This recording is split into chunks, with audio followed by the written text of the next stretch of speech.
Allie? My name is Kayla. Kayla, okay.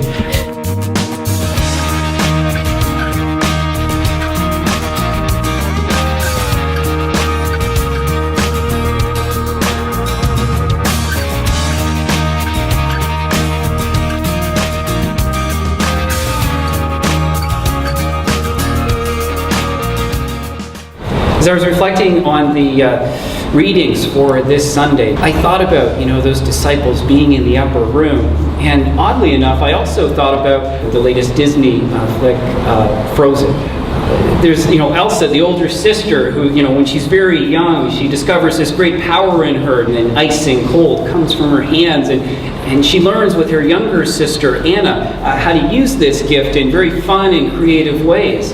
As she goes off, discovering this gift that she has.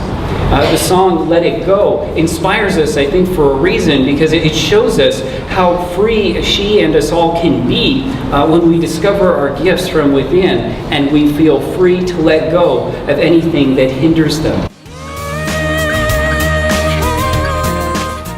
Society, because we have our friends that tell us what to do, and then we have our parents that tell us what to do, and our teachers. People egging you on to do stupid things that you don't need to get yourself into. It's the daily distractions in life, like all the things you see in the newspapers and in magazines. All my technologies, and I play a lot of the games. Not being sure of what you want out of life. Feeling like you're not going to be able to do something. You're not going to accomplish it. See, there's basketball players, you want to be like them, so that's your purpose. But maybe you can't be a basketball player. Maybe you're stronger somewhere else type of thing. No peer pressure does get in the way because you feel like other people's going to judge you. Like the relationship with God, it breaks because then you start thinking like, oh, somebody's going to think this of me.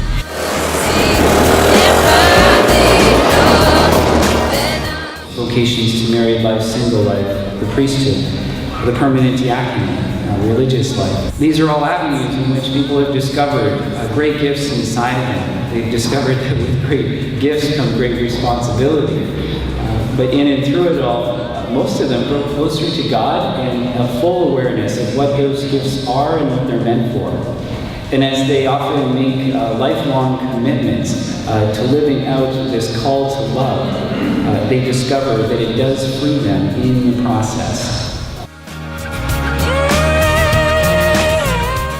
Praying, going to church every Sunday, listening to the homilies. Just knowing that God is there and He will help you no matter what. A lot of people don't wake up in the morning and just say, look, I want to be a nun. They have to have a drive. They have to want to do it because no one wants to do something they don't know about or they don't hear about or they don't see other people having fun doing it. Just to be supportive, that's it. My family keeps me open-minded because they tell me, you can't choose one thing and then close every other door. You have to keep all your doors open because you never know what might happen.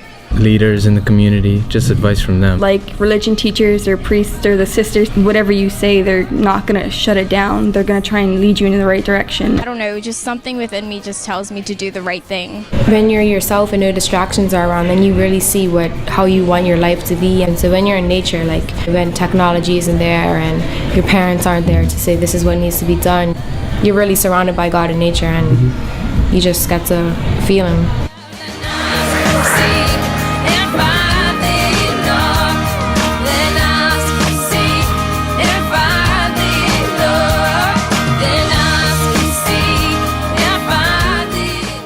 This Sunday we encounter the disciples who are in the upper room. They're frozen with fear. Into this atmosphere, it's fascinating that Jesus chooses to appear. He stands among them and says, "Peace be with you." In our words today, it might sound like, "Let it go. Let your fears go."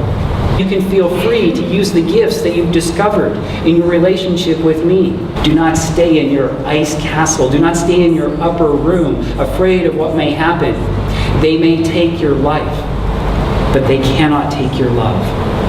So go out and spread this mission that continues with my resurrection.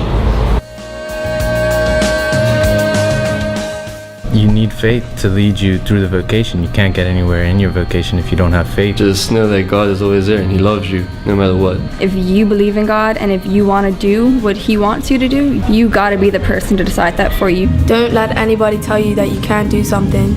God's God and he could do it for you. Pray to him and see what he wants and what plan he wants for you, because his way is like the right way. And if you say prayers to him, like, what is my purpose? Through signs, he'll answer you. And just go on with what God wants for you.